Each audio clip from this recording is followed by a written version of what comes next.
As you can see, I've taken off the rubber gasket from here while it's defrosting. I usually do that just to check to make sure that there also aren't particles on the back of it. With cheese, I was confident there weren't, but I just popped it up here anyway during the defrost cycle, and then when it's finished, I'll pop it back on. Again, just small things I do that for me make me feel better about the investment I made and taking really good care of this machine.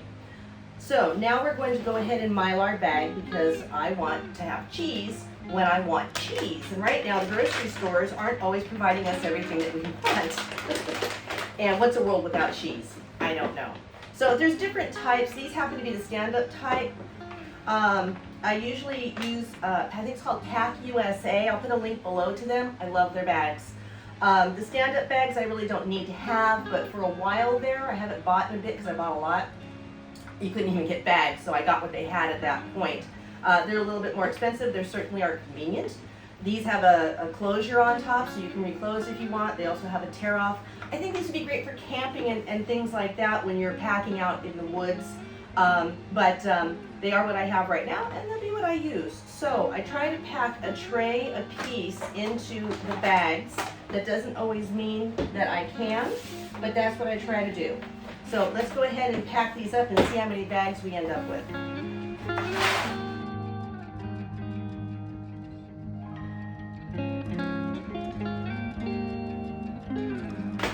Alright, as you can see, this isn't my first trip to the rodeo. What I like to do is clear some off, hold it over the first tray, and then anything that falls back on the tray. I do clean my table, but still I'd really just like to, I try to be clean with my food, and then anything that falls on the tray, I don't lose. And then I take the silicone mat and put the rest in. It just makes it go quicker. I bang it down a little bit. I'm going to set this aside, waiting for my oxygen absorbers at the end. So let's go ahead and finish the rest.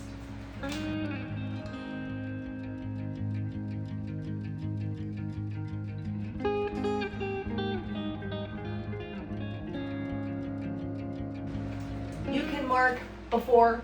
It's easier. You can forget like I did for the first two and mark it after, but always mark your product. Trust me, you're not going to remember what was in the bag years from now.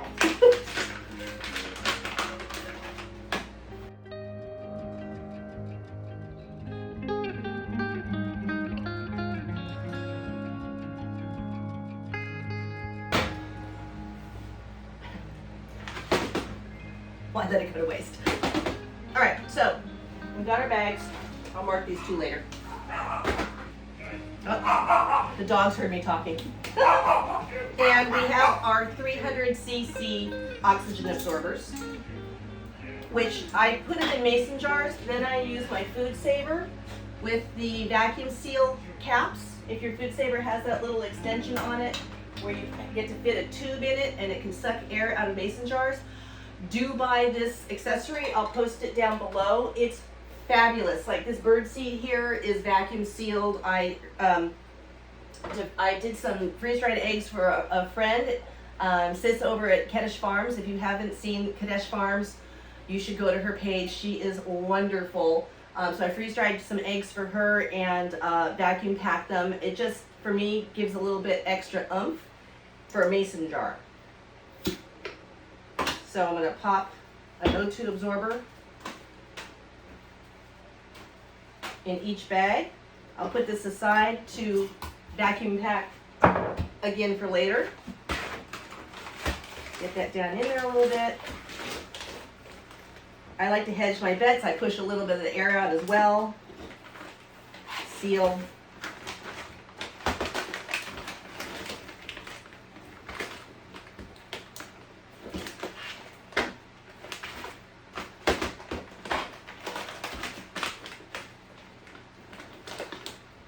I don't put my foods all the way to the very top. You will learn that doesn't work when you're trying to put them inside to seal them with the crimper. What you'll get is food in the way of your path, and of course that leaves air pockets and you never get a seal. So leave some headspace just as you would do in canning so that you're able to seal properly and you won't waste any food or your time. All right, last one. These bags are a little thicker. I apologize, I don't quite remember the millimeter on these particular bags. I'll see if I can remember or find the receipt and let you know in the show notes below. And then you just seal. You can hear it click off. For me, that's not sealed enough. I'm going to kick it up a little bit more. I had it on 5. I'm kicking it up more. They are thicker bags. And I usually seal a couple of times. I just want to know that all this hard work that I'm doing will pay off in the 20 years from now when I open the bag and am happily surprised by crunchy cheese. This unit, this crimper sealer, or that's what I call it anyway, comes with the Harvest Right unit. I am a Harvest Right affiliate because I really believe in this machine. If you want to buy one or you're considering one, I'm happy to answer any questions in the comments. If you do buy one after watching one of my videos, please use my affiliate link. I would really appreciate that. It encourages me to keep going with these freeze dryer videos. So I'm just giving them, probably it looks like I'm going to do 3 just to satisfy myself. These are all things that you'll learn. I am a precautious person. Like I said, I'm spending this amount of time.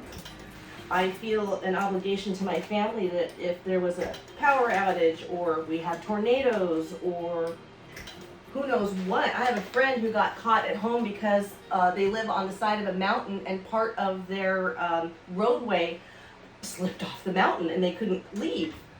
You know, can't get to the grocery store then. So I feel a responsibility to make sure that as I am doing this for the family, I'm doing it properly and we don't open up something later and go, well, we would have had strawberries if Mom did it right. So I try to take every precaution. Shredded cheese, as you can see, works out great. I'm going to test regular cheese. Regular cheese is a little more oily, and I want to see what happens. So we'll do that down the road. We're going to do some different tests. We're going to look at some fails. Things that I won't do, anything with oil, Harvest Right already tells you, no butter, peanut butter, oil, anything super oily. And the other thing that I'm not going to do are high water content like melons, watermelon, cantaloupe, honeydew, all delicious things. All things I would probably love to freeze dry. It takes days, which I would rather run a couple of batches of something. And to be honest, I don't mind them out of the dehydrator. I like the texture of almost it being jerky. So I won't run those things through my freeze dryer. But you know, when you get your freeze dryer, you feel free to test and check out and be adventurous and try different things. Because you never know, you might like those melons so much you really do want them freeze dried. So there you have it. This is our shredded cheese ready to go into our storage area for whenever I might need a nibble. Had I been thinking, I would have filled a small little baggie for today. Darn it. But I didn't.